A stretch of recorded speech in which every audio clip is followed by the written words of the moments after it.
Welcome to the Live Better, Sell Better podcast with your host, Kevin Dorsey of Inside Sales Excellence, the #1 Patreon group and YouTube channel for tech sellers and tech sales leaders, where we dive in deep for tactical advice on how to book more meetings, close more deals faster, and lead sales teams to success. But we don't stop there. We also focus on the person in salesperson. We talk about mindset, goals, time management, and so much more. So thank you for listening. And if you're interested, head on over to patreon.com/inside sales excellence. Now with that, grab a notepad, get ready, and let's dive into the good stuff. What up, everybody? Welcome to another episode of the Live Better, Sell Better podcast. This is your host, Kevin Dorsey, aka KD. And today we are going to talk about leadership, but from an individual contributor's point of view. Because so often, if you think about it, most of the leadership books are written by leaders. A lot of the leadership advice you see on LinkedIn is given by leaders. And we don't always actually get the perspective of an individual contributor, especially a high-performing individual contributor, which really is who we should be learning from on how to lead. Because how you lead your people not only determines your career growth, but also your results. And knowing how to lead your best can quite literally make or break your career, which is why I'm so excited to have Zoe Hartsfield on the call with me today. She's the community manager at Spekit. She's all over LinkedIn, dropping knowledge bombs left and right. And she's going to be breaking down how to get the best out of your best. So dive in, y'all. This is going to be great. Zoe, welcome to the show. Oh my gosh. First of all, that was an excellent introduction for everybody who clearly wasn't on the 5 minutes we were chatting before we hit record. Like I can't even believe that you just came up with that off the top of your head. That was not prepared. That was just like, man, that was awesome. You know, I listen, I take notes, right? I write the things down and then I go. So now I got to start actually with a little bit of a controversial question for you. And we were about to get into this is how did we lose you to marketing? How did we lose you to the dark side? You were coming up, you're in sales, looks like you're crushing it. How did we lose you? You know, okay, this is such an interesting question because I think if I lost my job tomorrow, I joke about this with my friends. I would literally go, and this is probably like way too cocky of me, but I would go find a company, get hired as a BDR and just do a speed run to sales leadership. Like I would just see how quickly I could go from like BDR to leading a team because I think that would be a really interesting challenge. And I love sales and I love sales development. Like my heart is in sales development, although I also have lots of opinions about like the value of full cycle reps. So whatever. But the moral of the story is when I was coming up, I worked in a very transactional, it was like a lower cost tool. I worked for a company that sold a video tool. And that sales cycle, my career path there was basically like, you can be a BDR, but if you start into sales, you're not going to be a mid-market AE. You're going to be an SMB or a VSB AE, and you're just taking credit cards and passing people off to customer success. And for me, doing demos all day, taking credit cards, and handing people off was not like the dream or like how I wanted to spend my every day. I wanted to be more strategic. I wanted to be more creative. And so just like looking at what the AE role, what my next potential step was in sales as a BDR, if it wasn't leadership, was just not attractive to me. And so I was really lucky. I had a good manager who was like, well, Zoe, what don't you want to do? And so I wrote down all the things that I didn't want to do. And I was like, I never want to make a cold call again. I never want to like whatever. I was like, I would send cold emails and send videos and DMs all day long. But cold calling just like, it gave me so much anxiety. It was like the part of my day I hated. I got decent at it, but like it brought me zero joy. And so I was like, I want to scrap that. And as I kind of like wrote out all the things I didn't want to do, and then I got clear on the things that I did want to do, I figured out that there was, I think like where your passion and your skill set intersect, that's like where you need to double down. And for me, there was just like a ton of alignment with marketing. And so I was like, I want to start conversations with strangers. I want to start more conversations with more strangers. Like, let me try my hand at marketing. And I found I was good at copywriting, and that was sort of how it happened. And I was really intentional about getting there. And now I'm in a role that like I didn't know existed when I moved into marketing, which is so fun. And I get to work very, very closely with our business development team, which is the dream. And yeah, but I think if I were to lose my job tomorrow and I was like, I gotta I got to get a job and get paid, I would go be a BDR again. Okay.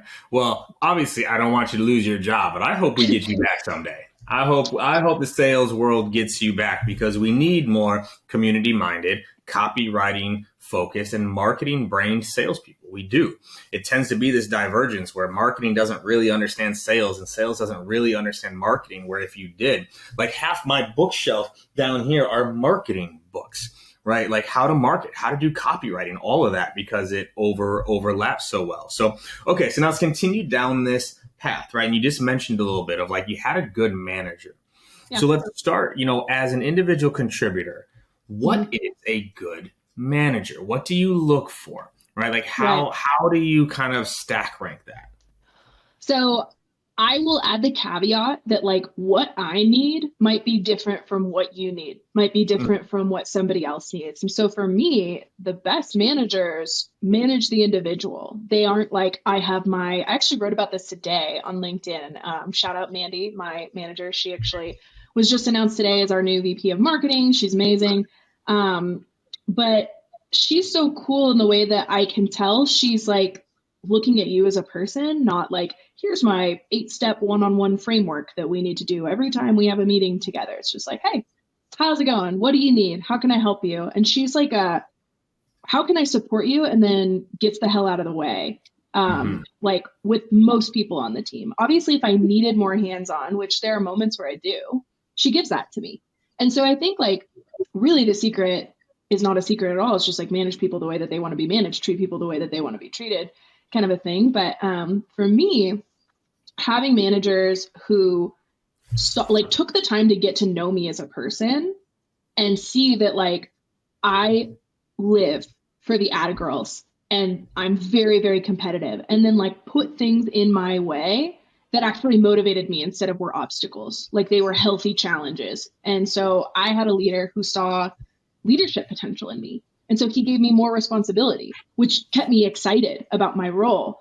And he allowed me to have the freedom to write my own sequences. Like he provided us copy. His name's Dan Hawkins. He's amazing. He's over leading a business development team at Circle CI right now. Shout out Dan. But he like let me kind of like do my own thing.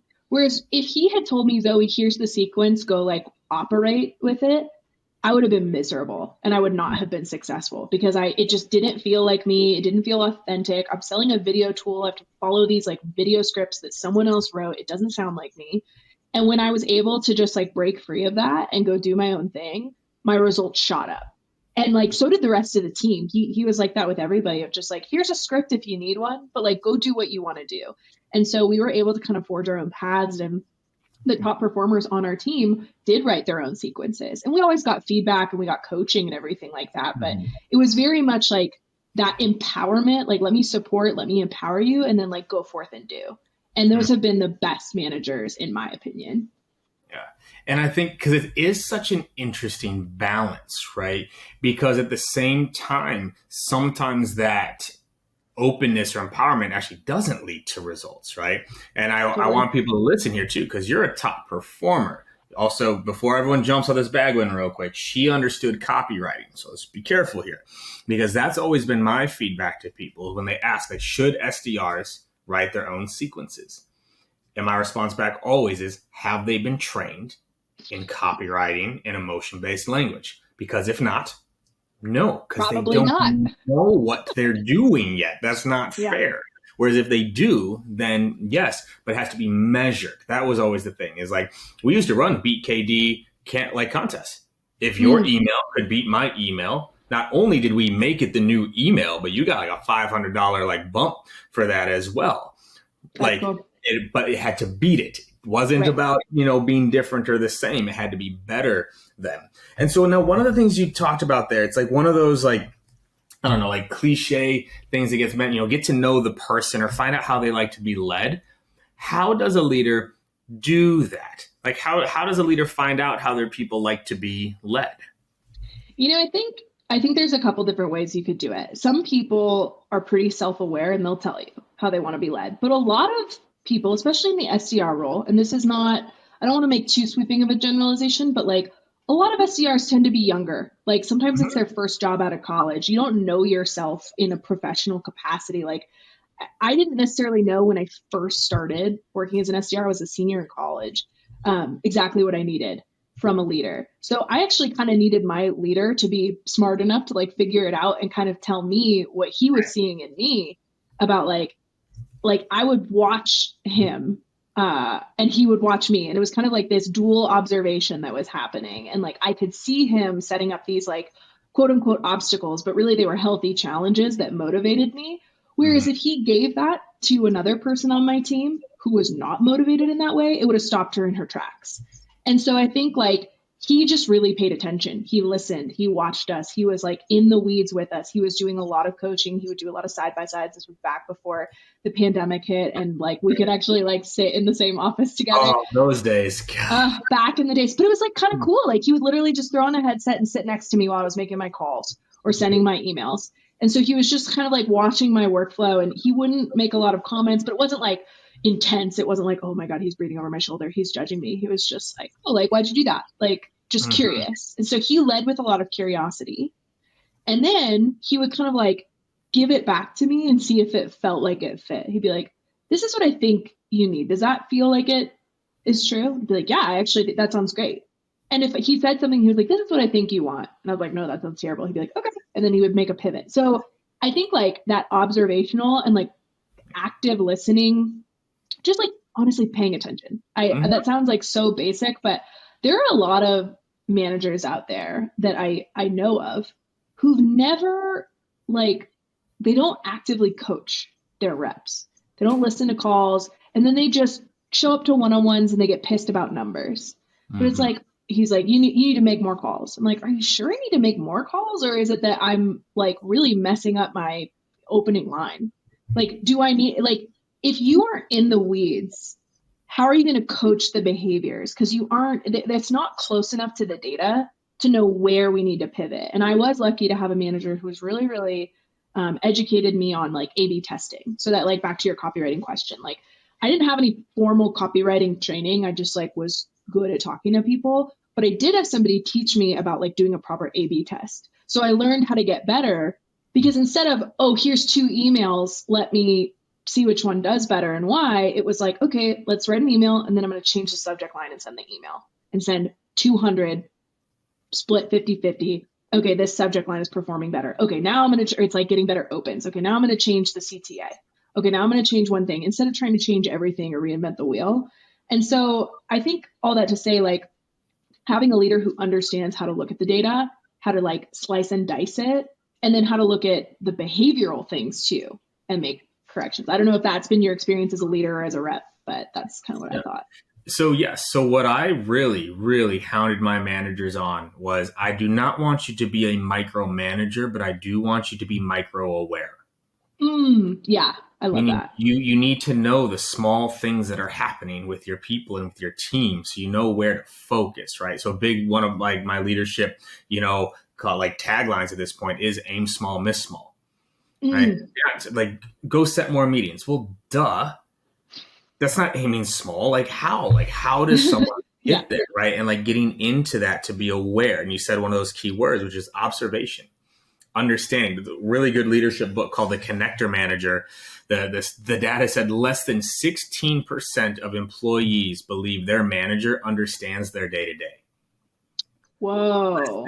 16% of employees. Terrible stat. It's a horrible stat, but it's real. And leaders that are listening, I want you to truly ask yourself, how well do you understand their day-to-day, especially now that we're remote?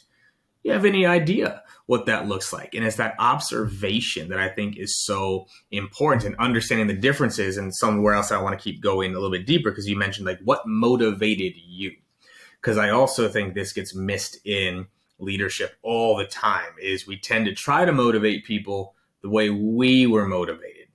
And we wonder why that doesn't land. So like, this is a 2-part question. How did you as an individual find out what actually motivated you?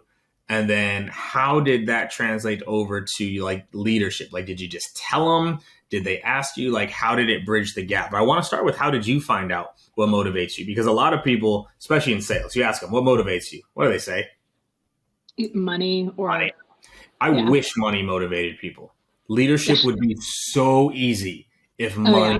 money, it would be so easy. It does not. Less than 7% of people are actually money motivated. And it's split Yeah. about 70-30. If you're truly money motivated, 70% of those people make a ton of money. 30% of those people go to jail. That's an interesting stat too. Dang. Okay. Because think about it. If you are motivated by money, you will do anything you can to make Yeah. money, which also tends to bleed over into illicit activities because you Yeah. can make money. So that's there. Okay. What motivated you? How did you discover it? And then how did you communicate it?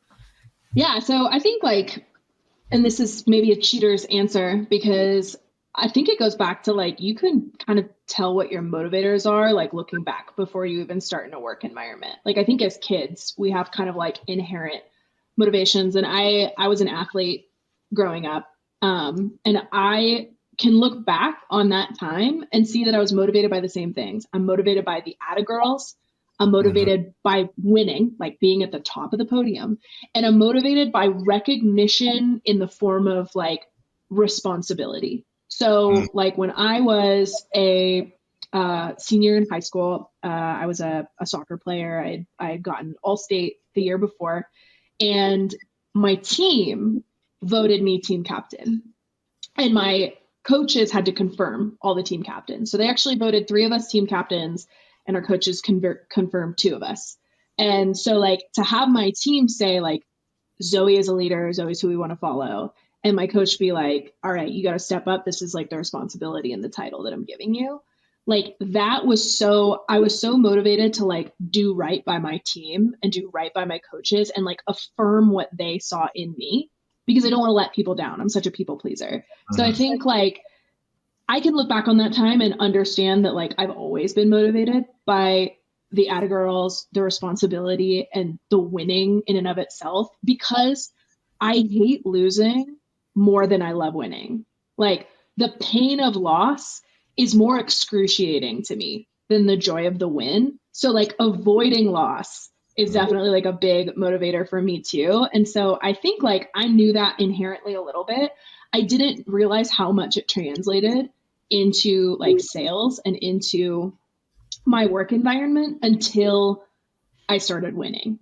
And then I was like, oh, this is cool. And then I was handed responsibility to train a new rep. And I was like, oh, I love this. And so it was kind of like having that self observation, that self awareness. And then I had a leader who never asked me and didn't care what motivated me. And he treated everybody the same. And I hated every one on one with him, and I just would get stressed out in our conversations, and he would slack me, and it would like give me anxiety. And then I had a leader who was like, Zoe, where do you want to be like 3 years from now? How can I help you get there? And like those kinds of conversations. And he was curious, and he would ask me like, what, he's like, what would be something that like you in your life want? And like, how can we, set up a goal of like, if you hit XYZ, then you get ABC. And so we talked about like, I really wanted to get a tattoo, like a specific tattoo. And he was like, all right, like, what if we like signed an agreement today and said, if you hit 120% of quota this month, you're going to go get yourself that tattoo. And I think he spiffed me like $100 to like help pay for the tattoo. Like, I can't even remember exactly what it was, but it was like that kind of stuff where he took the time to get to know me as a human being and like outside of work, what were my motivators, and kind of tie it all together. Because I think that understanding that we are more than just the 40 hours we spend at our desk, and that like people can be more and you can get more out of your employees if you know them on that personal level. Like I Mhm. would not be shocked, like for you as a leader, how much time in your one-on-ones or just any meeting with your team do you actually spend talking about work versus just like chatting with them about like their lives? Like I bet you know what your team's up to. I bet you know their partners' names and like their kids and like what the sports teams they like. Like you probably know them as humans more than just where they're at on the board. Mhm. And what's interesting, so much we can unpack there too, because recognition is one that most leaders don't give enough. And they only recognize the result. You close the deal, you get recognition versus recognizing the behaviors. And when you start to recognize the behaviors, one, you have way more opportunity to recognize somebody. Yeah. Because if you're working with an SDR and their goal is to book 10 meetings a month, literally you are limiting your recognition to 10 if you only recognize them when they book a meeting. Whereas if you're looking at how they're making their calls, how they're approaching their day to day, how they're communicating, you can open up the door to so much more recognition. But to your point, one of the first things that my managers go through when they get a new rep is this intro survey. And a big chunk of that is recognition preferences. And so I'll put you through this real quick, but these are the exact questions that they ask and the rep has to give an answer. And the key here is you can only pick one. It's either or. All right. So here we go.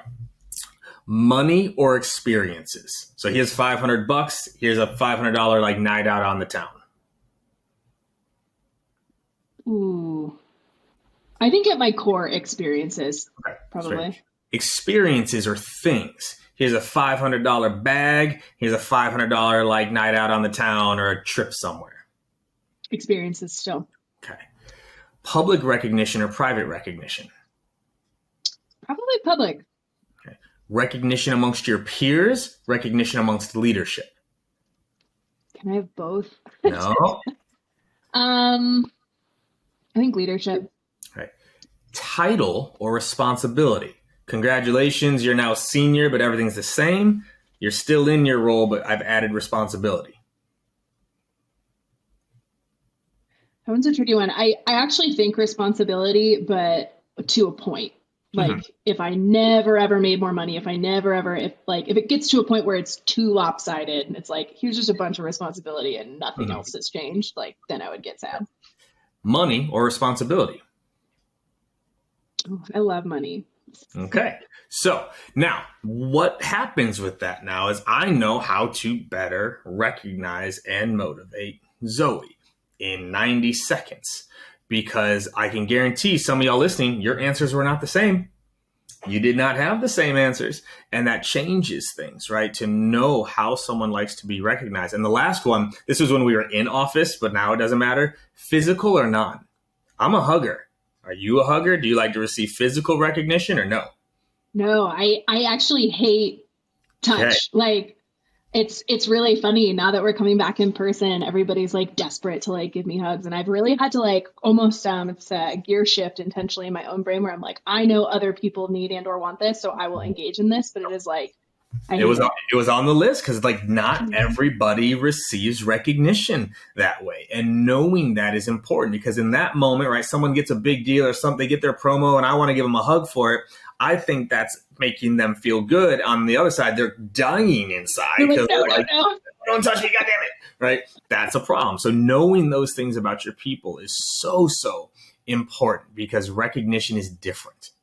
So, okay, I'm curious about this one because I think this even comes before the recognition, like almost like a precursor to like what motivates you, how do we recognize you, like how do you get people to like feel empowered? How do you empower people? And I think like I've been thinking about that a lot lately because I recently went through like kind of a tough season just in my personal life where I was just feeling like so like down about myself, disorganized, like I wasn't capable of anything. There's a lot of reasons why that is the case, but I had a conversation with my manager a few weeks ago, and she was just like, I believe in you, Zoe. I know you're going to be so successful. And that was such an impactful moment for me to have somebody like look me in the eyes and mean it and say that they're like somebody who I see as successful, who I want to be like someday. Say that they believe in me, meant something to me. Now, you know, when my mom is like, I believe in you, Zoe, I'm like, yeah, sure, whatever, mom. Like, it doesn't like hit the same. But how do you, and I don't think everybody's going to be the same in receiving that either. Like, how do you, before anything gets started, kind of like put that spark in people? Mm-hmm. Yeah. And that's where recognition is so important because recognition is really the affirmation of belief. Yeah. Right. Every time I tell you you're doing a good job, that is a reaffirmation that I believe in you. And that is where I think people and leaders miss all the time is they recognize the result. They don't recognize the person. And that is something that I teach often on, you know, in my courses and everything else is recognition has to have a reason. Mm. So if you close a deal and I say, great job, Zoe, closing that deal. That's not recognition, right? That's recognizing the result versus a great job closing that deal. The way Zoe prepared for the calls, handled that legal objection when it came up, and y'all should have seen the follow-up video she sent after the disco call that brought things across. That's what we love to see, Zoe. Way to go. Now, that was made up, and how'd that feel? Yeah, it's great. I was like, yes, I love this. Like, great. So the point being is like the way that you inspire somebody, right, is you have to recognize them as a person and find ways to reaffirm that belief. Because if your people do not believe that you believe in them, it's over. It's completely over. Have you ever read or heard of David Lieberman? He wrote the book Mind Reader. I think it's pretty new, but I'll scoop it up though. Okay, so he's like a PhD. He studies like human psychology, linguistics, and like behavior. Basically, he works with the FBI and the CIA and teaches people how to read other people and like understand what they really want, what they really think, what their motivators are, etc. And I'm only like, I don't know, halfway through the book at this point. But one of the most interesting things is in the first 2 chapters, and he talks about like linguistics, and something I observed when you were kind of giving me that feedback is he mentions the importance of specificity and your proximity to the language. So we use first person, second person, third person language. When I say, nice hat, Katie, it's like, okay, that feels good. If I say, I love your hat, that's a little bit more impactful because I am now putting myself proximity, like the language is closer to the action. So when you use more specificity and when you take ownership of the compliment itself, it actually lands harder for people and comes across as more sincere. And so that's something that I've even like just in the last couple of weeks observed in myself. Like, yeah, when I am kind of like bullshitting somebody, or like I want to say something nice, but maybe I don't totally mean it. I'll be like, nice shoes, as opposed to like, I love those shoes. Where did you buy them? Like that's like a different. And obviously, I'm like talking about people's like clothes and physical appearance, but even when you're complimenting people or giving that recognition, like you were so specific, you said my name. Like those are the things that perk up in the back of our head and make us feel like, oh, this person actually means what they're saying. And people remember that stuff, right? Mm-hmm. Like, and it is like the more specific, the better with recognition. Even something as simple as like, I love your shoes versus those shoes look good on you. Those shoes are so fashionable. The sparkle on those shoes, girl, right? Like get specific with that recognition, right? Because also that belief, and I want to make sure everyone listening doesn't take this the wrong way. Recognition is actually what makes it easier to deliver tough feedback when it has to happen. That belief in someone doesn't mean that you let them slide. That belief in someone doesn't mean that you don't also have the tough conversations. It actually makes it more likely you can have it, right? Because at the end of the day, and I used to say this to my managers, whether it's good or bad, I don't know, but I'll share as we go through it, is like one of the things that should motivate your reps the most is not letting you down. There are times, and all of my managers, Patient Pop, they went through this, that the most painful things that most of them ever went through working for me is when I sat them down and said I was disappointed. Yeah. That was worse than any comp, any commission, any threat, any pip. It was like to sit down and go, I'm disappointed because I believe in you so much. And because I know how good you can be, that is why I'm so upset that we're not living up to this, right? And you pull it back to that belief as well. So we kind of got sidetracked here. There's one more key question I wanted to ask here before we start to wrap up is, and I don't know if it's putting you on the spot or not, but managing your best versus the rest. Because this also happens very often in sales. I know you're not in sales anymore, but you'll get my analogy, where the rest look at the best and think they should be able to do the same things the best does. Well, the best is writing her own sequences. Zoe writes her own sequences. Why can't I? How do you navigate how you manage the best versus the rest? Ooh, interesting. I remember being in that seat too. And I remember it being kind of a weird situation when you are getting recognition and you're getting responsibility and you're getting freedom that other people don't get. And then people talk. And I actually did have a chat. My VP sat me down once, and he was like, and I promise there's a point to this story. He sat me down and he was like, Zoe, if I promoted somebody on the team today, who do you think it would be? And I was like, oh, well, Donnie, obviously. He's been here a year longer than everybody else, and we like him, and like he'd be a good team lead or whatever. He's like, okay, if Donnie wasn't here, he's like, yeah, like that's like the easy, obvious answer. Like, who would it be? And I was like, I don't know. And he's like, I know you want to say you. He's like, but really, I think it would be a dogfight between you, this person, and this person.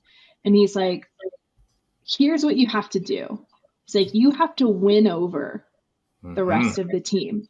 You have to have that respect from your team so that it's not, oh, Zoe's getting recognized again. It's, wow, we're happy for Zoe. Like, how can you be someone who's easy to root for? And that lesson stuck really hard with me because I was probably not easy to root for. I was kind of like, I'm like an annoying winner and a really sore loser naturally. Like, I have to curb that in my person. I was the kid like freaking flipping the Monopoly board when my sister won. God. I was just like full of rage, right? And so I had to learn to kind of adjust my reactions and my personality. And I remember him being like, when you close a deal or when you book a big meeting or your AE closed a big deal and that meant like big things for my commissions check, he's like, you like celebrate at your desk. And he's like, don't get me wrong, I'm happy for you. But like, how do you think it makes the person sitting next to you feel when they're like not doing so good? And I never thought about it. And that was such a good lesson for me. So like, I actually think that a shift happened on the team when me and one other person on the team who both had that kind of like trait and we were doing really well, had that conversation with our VP and we adjusted the way that we operated. And it actually, I think, made it more psychologically safe for the rest of the team to feel like they could get to where we were. Because like I was actually making it kind of miserable for the people who weren't at the top of the board because I was like, I'm at the fucking top of the board, baby. And like, that's so shitty. So I think some of it is like coaching your best to be team players and to be leaders without the title. And like, I didn't have that skill. I didn't have that awareness, but somebody like coached that into me. And I think it helped my leader then lead the team because there wasn't that delineation. There was more psychological safety. There wasn't that like, oh, it's us versus them, or like, I'm never going to be at the top of the board. It was like, oh, this is achievable. And Zoe wants to help me. And Zoe, I started like sharing all of my tips. Now, it didn't mean that everybody got the same freedom that I did, but I felt like it was like, it felt more within reach. And then people did start getting that responsibility and they were allowed to do it. And I think like that wasn't just because of me, it was because of the way my leader intentionally taught me to be less of a shitty teammate. There's my favorite word, which is intention. Bar none. It's my favorite word because I think intention drives everything that we do. That's just another example of micro awareness. Noticing how your actions are impacting other people and how that could impede your ability to grow is an example of micro awareness to go through. Because with my teams, and you could hit them up, you earned flexibility. You earned flexibility. You performed well, you got more and more freedoms. You did not perform well, you got less and less freedoms. You earned the right to have that flexibility. But it was also very clear on like, from day one, like the best are not you. Until you are the best, you cannot be expected to be treated like the best. They are better. And that's where in sales is always so tricky is very rarely do salespeople view themselves as not as good as somebody else. They view it as that person has something that they don't, a better territory, better leads, a better relationship with the boss, whatever it is, versus I'm not as good as that person yet. So I need to do more, right? Because if your emails have a 10% response rate and my email has a 5% response rate, who has to send less emails to get to their goal? You do, because you're better at it. And that gets lost in translation oftentimes. And so that's always my recommendation is like, as someone gets better, they earn more flexibility. But also you can talk to some people that have been top performers for me and then like slid. They slide off. Guess what's happening? you're back into a little bit more structure and you earn your way back out of it again. And for some of them, it would be like a 1 month dip. We're like, ah, damn it. Right? It's like, no, you're back to some cold calling blocks. You're back to a certain level of activity because you fell off. Get back to your perch and stay there. Like, I don't want you down here. Get back to your perch. I don't want you. You don't belong down there. You don't belong here. You're better than this. Remind me of that. I do think like sales, Rachel May wrote about this recently, just like sales is the great equalizer, you know, like we are truly, it's a meritocracy. We are measured on our performance. But I think people get lost in the weeds of like inputs versus outcomes. And they're like, oh, well, I sent 3 times as many emails. Why does Zoe get to, you know, sign off early for the day? It's like, well, Zoe hit quota 2 weeks into the month. So like she can coast a little bit, like, you know, and like people kind of like don't, I don't know, like I don't know about you, but we grew up in the era of participation trophies where you got credit just for showing up. And like, that's not the way that the world works. I was a little pre. Yeah, a little pre. So I was not given participation trophies. And if I did, my father would have thrown that shit away so fast. It used to annoy me. I remember like at my soccer or whatever, like I won, you know, like league MVP one year and everybody else got like a most inspirational, like, but like best effort bullshit. And I was just like, why does everybody have to get like, which I want people to feel recognized. Like, it's not that I want to take away from other people, like it doesn't really hurt me for that, but like if somebody handed me a like nice job trophy, I would be so upset. So I would be like, get this away from me. You are more politically correct than I am. You're not taking anything away if they shouldn't have got it in the first place. That's true. Okay. Yeah. Like you earn recognition. Right? Yeah. Like the idea of being recognized for just participating or just doing your job or just showing up, right? Okay, fine. But it's not the same recognition, right? You get less of it or a different level of it, and that's fine. But anyway, I could go on that for hours, and I won't. But I'm going to wrap up with this, Zoe, because this has been great. But the name of this podcast is Live Better, Sell Better. Because I got this weird idea that if we lived better, if we took better care of ourselves, if we had more energy, joy, fulfillment in life, that the sales would also improve. What would your live better advice be for people listening? Ooh, okay. Can I precurse my advice with a personal question? You are a grown woman. You can do whatever you want. When was the last time you cried? When's the last time I cried? Mm-hmm. April 2020. Okay. Yeah. Yep. Just because everything was shit. Like I had just let go of 68% of my team. Oh, that is gutting. Yeah. Almost 100 people. Let go of 74 people in one day because of COVID and restructuring. April of 2020. That was the last time. Yeah, that would be brutal. I think well, for me, it was last night on the floor of the shower, just because I was tired. not for any particular reason. Same. Well, I'm not I actually don't cry as much as I probably should. I'm like a 3 times a year crier. And for some reason, last night was the night. But that my advice to people is just let yourself feel. And I mostly kind of lean into have a therapist. Mental health in sales is so important. Your health is your whatever, but health is wealth. And I used to think that was such a quippy term until I got really sick, 2 years ago, and some autoimmune stuff came up and my mental health was not good. And it was just you have nothing if you don't have that. And your work is not your worth. So invest as much as I love the recognition. I love being at the top of the board. I love sales. I love my job. I love my career. But at the end of the day, if I was in a horrible accident and couldn't work anymore, I would need a reason to live. And so you have to find that in yourself. And I think taking care of your mental health and your physical well-being should be at the top of your priority list. So therapy is my number one piece of advice for probably anyone. You don't have to do it forever, but I would be hard pressed to find a person who's I will never need therapy in my whole life. We're all super, super messed up in our own ways. Nobody's perfect. We're all very human. And it's nice to have a professional and like an objective third party speak truth into your life when you're feeling a little lost. I love it. I love it. I mean, I'm working on a little something on the side right now, trying to build out like this billions idea for salespeople. How can we get salespeople for performance coaches and mindset coaches to help them through all this? Because I do think in sales, right, like mental health is starting to come up more, which is good. But it's being talked about. It's still not being done as much as I think people think it is. Whereas what I'm trying to do is, can I Trojan horse it through mental performance? Ooh. Can I Trojan horse it through peak mental performance, right? Which you have to work with a cognitive behavioral therapist in order to achieve.